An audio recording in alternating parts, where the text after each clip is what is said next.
Jean chapitre 2, verset 6, et ce soir notre méditation. La Bible nous dit, sa mère dit au serviteur, faites ce qu'il vous dira. C'est le verset 5. Alléluia. Amen. Jean chapitre 2, verset 5. C'est le verset 5 et non 6. Alléluia. Amen. Le verset 5 dit, sa mère dit au serviteur, faites ce qu'il vous dira. Ici, il est question de l'histoire du mariage de Cana. Alléluia. Et la Bible nous dit que Jésus était invité à cette cérémonie merveilleuse.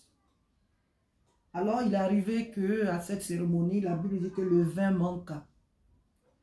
Et donc, la mère de Jésus qui était en ce lieu-là aussi à cette fête vint vers son fils pour lui faire part de la situation. Et donc, quand elle vient vers Jésus pour lui dire que voilà, il n'y a plus de vin, dans un esprit de lamentation et tout, Jésus dit à sa mère, nous savons ce que Jésus va dire à sa mère. Alléluia. Jésus lui dit, mais femme, au verset 4, il dit, femme, qu'y a-t-il entre toi et moi? Mon heure n'est pas encore venue. Alors immédiatement, elle se soumet parce qu'elle sait qui est son fils. Et elle se soumet immédiatement et elle dit, faites ce qu'il vous dira. Ne suivez pas moi mon inquiétude. Ne regardez pas à moi mes lamentations. Ne regardez pas mes frayeurs à moi, mais lui. Faites ce qu'il vous dira. Tout ce qu'il vous dira. Faites. Alléluia. Amen. Ce qu'il vous dira. Il y a des situations, c'est vrai, dans lesquelles nous sommes vraiment effrayés. Quand nous voyons la situation, nous sommes effrayés. C'est humain. Les apôtres aussi ont été effrayés lorsqu'ils ont vu les vagues, la tempête qui s'était levée sur la mer. Ils ont été aussi effrayés. Heureusement pour eux que Jésus était là avec eux. Donc la frayeur, ça arrive à tout être humain. Lorsque nous voyons des situations qui nous accablent, lorsque nous voyons des difficultés, les épreuves qui ne prennent pas, au lieu de prendre fin, au contraire, on a l'impression qu'elles prennent de l'ampleur. Et tout nous assaille, tout est contre nous, les problèmes se multiplient, les problèmes, et on est assailli de toutes parts, rien ne nous réussit. Tout semble être bloqué autour de nous. Et on se pose la question, est-ce que réellement Jésus est dans ma vie? Est-ce que réellement je suis un enfant de Dieu? Est-ce que réellement Dieu m'aime? Est-ce que réellement Jésus est en moi? Est-ce que réellement Jésus est avec moi? Mais pourquoi ces choses? Mais jusqu'à quand je vais rire aussi? Jusqu'à quand je vais exulter de joie aussi au milieu des autres? Jusqu'à quand je vais sortir la tête de l'eau? Jusqu'à quand mes souffrances vont-elles prendre fin? Tu sais, tout récemment, j'ai lu l'histoire de Joseph. J'ai lu l'histoire de Joseph et je suis resté tout simplement tranquille à contempler la fidélité de Dieu. À dire combien de fois, nous les enfants de Dieu, on s'inquiète pour des choses vraiment, pour des choses inutiles. Parce que souvent dans les épreuves, comme je le dis, on manque la foi, on manque la patience et on se lamente. Joseph a été vendu, il avait quel âge? Il avait 17 ans. Joseph a pu vendu par ses frères aux Ismaélites pour être ensuite transféré en Égypte. Il n'avait que 17 ans. Joseph arrive en Égypte et les Ismaélites aussi, eux, à leur tour aussi, les vendent aux Égyptiens. À un riche homme qui s'appelle Potiphar, qui est un serviteur de Pharaon. Potiphar le prend en sa charge et Joseph travaille dans la maison de cet homme. Et à cause de la faveur qui est sur Joseph, la maison de cet homme fleurit. Tout fleurit dans la maison de cet homme. Tout est transformé en bien. Son troupeau se multiplie. Et puis, vient l'histoire de sa femme. Mais Joseph reste tout droit dans ses bottes. Joseph reste attaché réellement au Seigneur. Et l'histoire, nous la connaissons, Joseph va ensuite faire la prison. Et la Bible nous dit que Joseph sort de la prison, il avait 30 ans. Il avait 30 ans. Il est vendu, amené en Égypte à 17 ans. À 17 ans, Joseph, quelque temps, il est mené en prison pour une faute qu'il n'a pas commise. Et quand il sort de cette prison pour aller devant Pharaon pour des songes qu'il a, pour un songe qu'il a, il a bien interprété,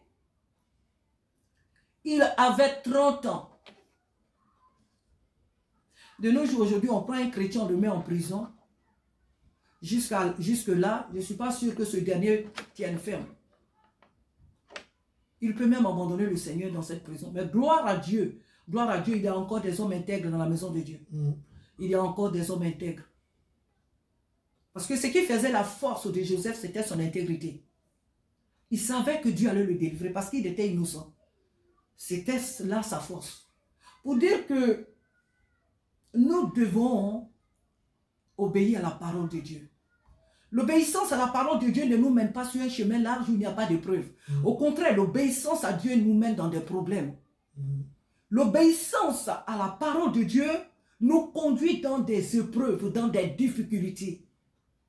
Et la Bible est claire, quiconque veut pieusement servir Dieu sera persécuté. Donc, lorsque nous obéissons réellement à Dieu, lorsque nous marchons réellement avec le Seigneur, nous serons confrontés à des situations mais vraiment difficiles. C'est à cela que nous conduit l'obéissance à la parole de Dieu. L'obéissance à Dieu ne nous mène pas dans la facilité, dans la gloire de suite. L'obéissance à la parole de Dieu ne nous conduit pas de suite sur le chemin de l'élévation, comme on aime le chanter, de la gloire, de la prospérité. Ce n'est pas vrai. Dieu fait ce qu'il veut. Hein? Dieu fait ce qu'il veut avec chacun de nous. Pour ce que tu obéis, Dieu peut de suite te conduire dans la gloire. C'est lui qui décide. Mais dans la majorité des cas, comme nous lisons la Bible, l'obéissance à Dieu ne conduit pas de suite le chrétien dans un chemin ou dans une voie élevée ou de gloire ou encore, je peux dire, sans problème. L'obéissance à Dieu nous mène dans des problèmes. Mais si nous faisons tout ce qu'il nous dit, si nous nous appliquons réellement à sa parole, comme sa mère le dit aux serviteurs, nous verrons toujours la gloire de Dieu, quoi qu'il advienne. Quel que soit le retard dans lequel nous pensons être, le ralentissement dans lequel nous pensions être, au bout, il y aura toujours la gloire. Parce que lorsque nous lisons la parole de Dieu, toutes les personnes, les Joseph, les Abraham, les Isaac, les Jacob, qui ont été plus tard Israël, et comme on appelle Joseph, David et bien d'autres, leur parcours a été parsemé des problèmes, des difficultés. Mais parce qu'ils ont honoré la promesse du Père, parce qu'ils ont honoré leur foi, parce qu'ils ont honoré les préceptes de Dieu, on a vu au bout de leur vie, ils ont vécu dans la gloire, ils ont vécu des vieillesses joyeuses, ils étaient même rassasiés de jour. La gloire, ils l'ont vue. Ils ont connu la gloire. Ils ne sont pas morts dans la misère. Non, ils ont vu la gloire de Dieu. La Bible ne nous dit pas que les apôtres, c'est parce qu'ils étaient pauvres qu'on les avait, non. Les apôtres n'étaient pas pauvres. Ils ne sont pas morts dans la pauvreté. On les a exécutés, on les a exécutés à cause de leur foi. Mais ce n'est pas parce qu'ils étaient pauvres. Ils ne sont pas morts de pauvreté. Ils ne sont pas morts de chagrin. Ils ne sont pas morts je ne sais pas, de la misère. Non. Ils ont été exécutés à cause de leur foi. Faites ce qu'il vous dira. C'est ce que le Seigneur nous dit ce soir. De faire tout ce que le Saint-Esprit de Dieu qui est en nous, c'est qu'il nous dit de faire pour que Dieu soit content de nous, pour que Jésus-Christ soit honoré, de faire tout ce qu'il nous dit, de nous exécuter, de nous, oh alléluia, de nous appliquer à sa parole. C'est en obéissant à la parole de Dieu que nous pouvons réussir sur cette terre. On ne parle pas de la réussite que nous voyons autour de nous. Ça, ce ne sont pas des réussites. Les réussites sans Dieu, ce n'est pas une réussite. La gloire sans Dieu, elle n'est pas une gloire. Si nous obéissons à la parole de Dieu, si nous nous efforçons par la grâce de Dieu à honorer Dieu, et comme Dieu honore ceux ou celui qui l'honore, nous verrons la gloire de Dieu. Car David, le roi David l'a dit aussi dans sa parole, j'ai été jeune, j'ai vieilli, je n'ai point vu le juste abandonné, ni même sa postérité mendiant son pain. Celui qui honore Dieu, celui qui obéit à la parole de Dieu, ne manquera jamais son pain sur cette terre. C'est vrai que lorsque tu traverses les épreuves, les gens qui sont autour de nous, autour de toi, ce sont ces personnes-là qui souffrent à ta place. Parce qu'elles vont dire, mais comment tu fais pour tenir ferme? Mais comment tu fais pour avancer? Mais comment tu fais pour faire ça? Mais comment, alors que nous voyons vraiment ta vie, c'est vraiment pas ça. Mais comment tu fais pour tenir? Comment tu fais pour tenir dans ce ministère? Comment tu fais pour tenir dans cette voie? Tout le monde t'abandonne. Tes enfants t'abandonnent. Ton mari, ta femme t'abandonne. Le travail t'abandonne. La santé t'abandonne. Les amis t'abandonnent. Mais comment tu fais pour tenir ferme? Job, comment tu fais pour tenir ferme alors que toute ta maison est détruite? Comment fais-tu pour demeurer ferme dans une situation pareille? Job, ton corps a été couvert de plaies, d'ulcères. Comment tu fais pour rester dans une telle situation, Job? Quel est ton problème? Pourquoi ne maudis-tu pas Dieu pour que tu meurs en même temps? Pourquoi tu restes ferme dans cette résolution? Pourquoi, Job? Tu restes fidèle à un tel Dieu. Job est resté ferme. Il est important que nous demeurions fermes. Peu importe ce que nous vivons aujourd'hui, peu importe ce que nous avons vécu hier, ce que nous vivons aujourd'hui, peut-être ce que nous allons encore vivre les années futures, nous devons rester fermes. Parce que celui qui nous a appelés, il ne nous abandonnera pas. Même si aujourd'hui les gens se moquent de nous, même si aujourd'hui les gens se rient de nous, celui qui nous a appelés, il ne nous abandonnera jamais. Parce que dans le silence, il prépare des grandes choses pour nous. Dans le silence, Dieu prépare des grandes choses pour nous. Joseph est resté longtemps en prison. Oh, la Bible nous dit qu'il est apparu devant Pharaon, il avait 30 ans. Il est venu en Égypte et il n'avait que 17 ans. Un jeune homme de 17 ans. Il a été faussement accusé. Et quand il sort de la prison, il avait 30 ans. Si tu n'as pas la persévérance, tu n'as pas la patience, tu ne peux pas servir Dieu. Si tu es quelqu'un qui aime les fêtes, qui aime les bling-bling, qui aime la facilité, tu ne peux pas être un chrétien. Si tu aimes le luxe, si tu aimes l'opulence, si tu aimes la gloire de ce monde, tu ne peux pas être chrétien. Être enfant de Dieu, c'est être endurant. Être enfant de Dieu, c'est être persévérant. Être enfant de Dieu, c'est être patient. Faites ce qu'il vous dira. Ce que le Seigneur nous dit ne nous conduit pas toujours à la gloire spontanée. Non. Ce que Jésus nous dit ne nous conduit pas toujours dans une facilité. Ce que nous dit le Saint-Esprit ne nous conduit pas toujours à la facilité. Le Saint-Esprit peut même nous conduire dans une situation dans laquelle nous allons connaître des déshonneurs, que nous allons connaître des prisons, que nous allons être faussement accusés comme Joseph. Mais parce que nous restons fidèles, mais parce que nous restons attachés à lui dans les épreuves, il nous délivrera en un clin d'œil. Il a délivré Joseph. Et la Bible dit que Joseph devint le gouverneur de l'Égypte. Et par Joseph, sa famille fut sauvée de la famine. Oh, David a tant souffert. Il a tant souffert. David a tellement souffert. Durant même tout le règne de Ésaü, Saül plutôt, David a souffert. David a connu la gloire après la mort de Saül. Alléluia. Amen. Mais David a été sur le trône. Amen.